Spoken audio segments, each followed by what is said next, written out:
We're halfway through the season and we still don't know exactly what Sally's and Annie's relationship is. A nickel for your thoughts. Nickel? Inflation? Who's going to tell anything for a penny? Well, it's nothing really. Huh? I says nothing. No? Then how come I'm doing 3/4 of the work around here? You own 3/4 of the store. Uh-huh. I was afraid you'd notice that someday. Okay, we know a little more than we did a second ago. We still don't know if they're related, just friends, both in witness protection. I suppose it's not that important, but I'm curious. It's my nature. Something's bugging Sally. Lately, I've been picking up that John feels a little unhappy about himself. He wishes that he weren't quite so rigid, and deep down inside, he'd like to unbend a little, but he's more... I know. Compulsively structured. Probably goes back to toilet training. I was going to say predictable. It doesn't matter to me, but it does matter to him. Oh, sure. I love him the way he is, but if he doesn't love him the way he is, I think he should face up to it and not blame it on my ESP. Saying John is predictable is like saying the sun is hot. Lots of times a person won't listen to advice from just one person, but if there's a whole group of people, an intimate group striving together with love, you know what I mean? You know what I'm proposing? An orgy? No, but that's an interesting thought. No, I mean like a sensitivity session. You know, a whole group. And together he might learn that it isn't your ESP, but more about his own character. I don't know what these things were like in the 70s, but I know today they usually have a professional in the group to help guide things and make sure it stays cool. Sally is going to make a mistake when she tells John that this is happening instead of asking him what he thinks about it first. Think of it as a game, John. An evening's entertainment. A few friends getting together to discuss their problems openly and honestly with love and concern, and you hate the whole idea, don't you? Sally, you're reading my mind again. No, I'm not. I was reading your face. It went like this. How does she do that? How does she make a face like that and still look so doggone cute? John says the same thing and says, okay, let's give it a try. The weird part is, Annie and Jerry are both bringing dates that nobody has ever met before. For example, it seems to me, Jerry, that you're a person who's afraid to make a commitment. Wrong. I'm totally committed to having a good time. And I think we ought to listen to Kitty, with Sally paying special attention to any vibration she may get about her morality. Okay, well, I feel... Good. We got that in common. I feel, too, and I think we got to respect these feelings and respond to them. Don't you think so, Sally? Shut up, Jerry. Kitty is a typical Jerry date, just enough brain cells to keep breathing on her own. My name is Arthur Hofstetter. I'm 31 years old and I don't like girls. Oh, no, I don't like boys either. Or pets, or children. Most colors, sunny weather, and, number 6. Anything you do like, Arthur? Yes, I like to crack my knuckles. Oh boy, where did Annie find this one? More to the point, why did Annie find this one? We've only seen Jack Riley once before on the channel, and it was in the other Sally Field series, The Flying Nun. He started out playing baseball, but landed a radio job and switched to acting.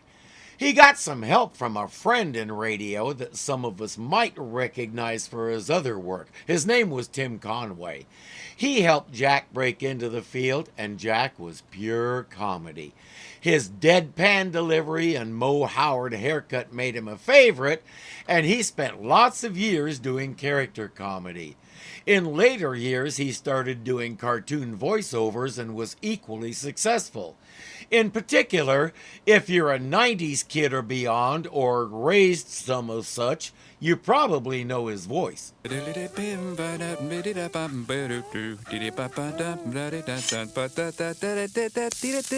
I love a good barbecue.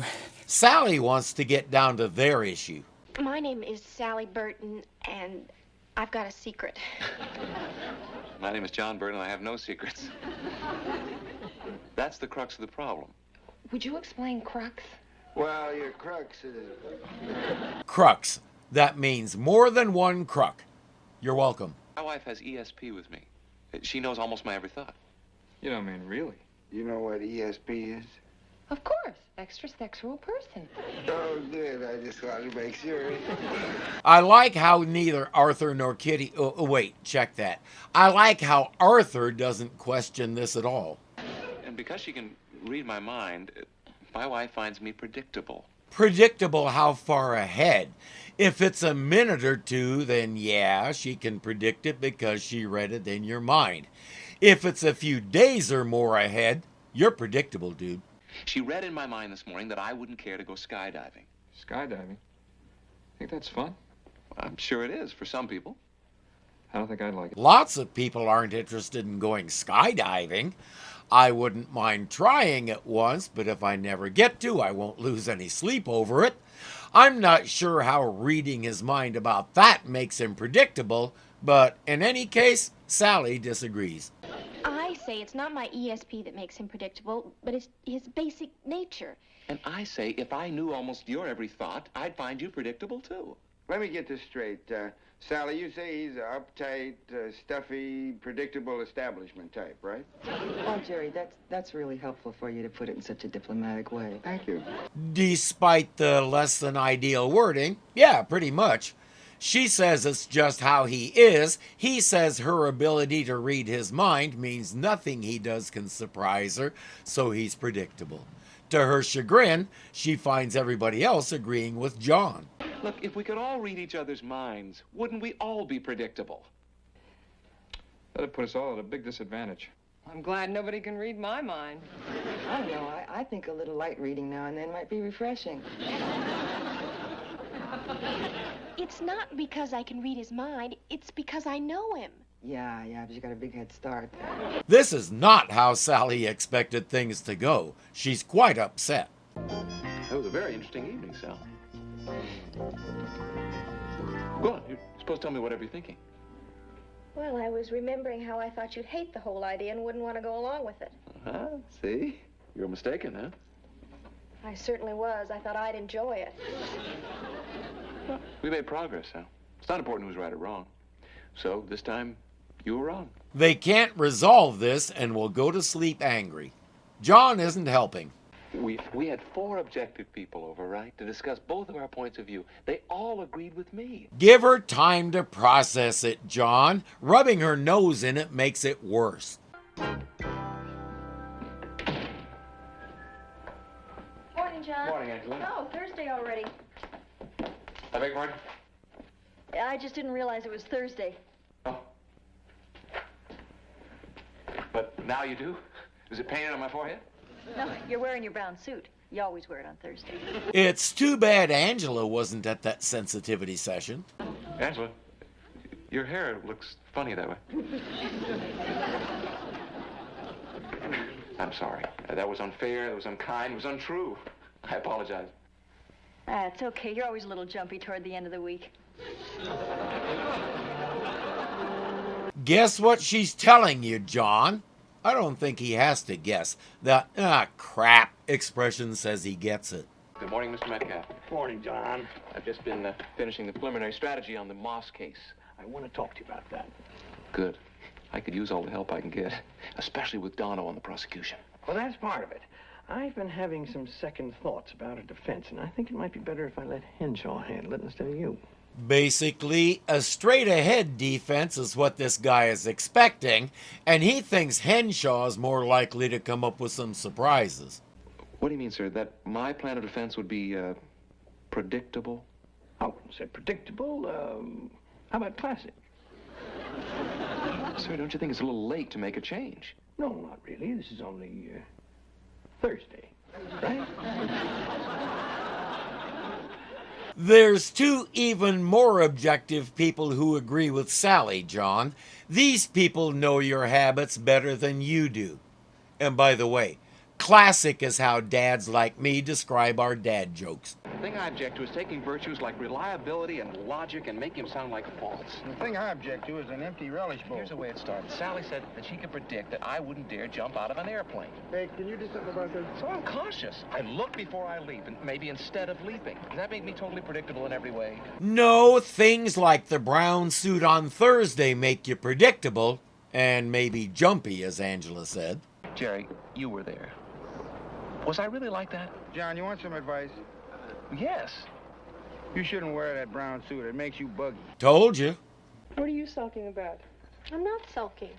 But if I were, it'd be about the great support you gave me last night. Oh, we were just trying to get things out in the open. Well, they're out in the open, all right. Open war. Oh, no, I'm sorry. Well, it's just that I don't know what to do. Yeah. Well, as a truly liberated woman, I've got the solution. What? Surrender. You're kidding. Oh, no. Look, he's a terrific guy. You love him. Give him a call. It won't help. He didn't come back from lunch. Sally's afraid she knows where he went and what he's going to do. So even when he's doing something crazy, he's predictable to her. Excuse me. Can you tell me where the instructor is? Yeah, he's upstairs with a new student.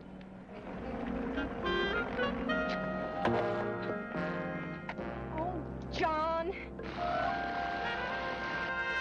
He jumped. Yeah. Oh, I don't want to look. I don't know why not. It's a textbook jump, totally uneventful. Now get over there and congratulate him. You did it! You did it! You did it! I can't... Yeah, I was right. I didn't like it. I hated it. It was really bad. Skydiving is like scuba diving. I like to say any dive you come back from was a good one. So where's John then? Hi. Oh, John, you're back. No, I'm not back. I came back to tell you that I won't be back today. You okay? Yeah, sure. Why? Well, we've all been a little concerned. Sally called. Mr. Metcalf's been looking for you. It was a very long lunch. He looks like he got mugged and won. Yeah, Angela, I'm not myself today. Oh, that explains it. It explains what? Your shirt's open. Wherever he was, he's starting to figure a few things out. Does that bother you? Funny, it does.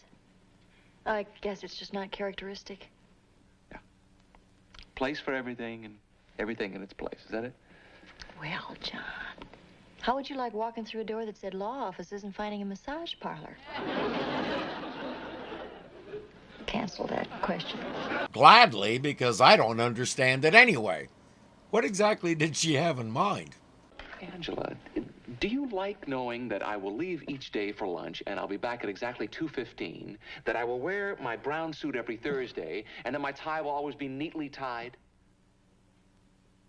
Frankly, yes. Until you've done her job, you have no idea how much easier you make it by being that way. Well, things are changing so much these days, John. Yeah, but good old John. Good old John's reliable. Well, it's very nice to be able to count on something staying put. Here's a question for John. Who said being predictable was a bad thing? Hi, Sam. John, you're home. I didn't know you were home. Honey, I've been so worried about you. Everything but everything went wrong today. And how? I called your office and they didn't know where you were. I didn't know where I was. And then I talked to Jerry and he didn't know either. And everything was going wrong. You'll never guess where I thought you were. You won't believe this. I thought you were Arthur. Honey, you'll never guess where I almost was. I started out for the airport. You did? Yeah, I was going to prove to you how wrong you were by taking a skydive. You were? I realize how childish that is. I don't want to do that. Next time you want to chide him about something, tell him he'd never go to a museum without a tie. It's a lot safer. You were right. I am a little conservative. Oh, not really. Yes, I am, and you're a little wild. And that's why being married to each other is such a good thing. Why? You bring me out a little. And you hold me down a little. And that's why our lives are so interesting. Yeah, without you, my life would probably go off in a million different directions. Pretty perfect combination, huh? Pretty perfect. At the Bible college where I met my wife, one of the required classes was called Marriage and Family Life. The teacher was an ex-cop and the dean of students in a very conservative, dispensational, rural religious school. The stick up his goosix was bigger than he was. military-style hair length rules, mustache length rules, dress codes, everything but making us march. This was the guy explaining God's rules for dating, courtship, marriage, and beyond. Needless to say, the class was a joke for almost all of us, and I'm not sure he ever knew it. But he did say one thing in that class that stuck with me, and John and Sally just learned it. He said, if the two of you are exactly alike, one of you is unnecessary.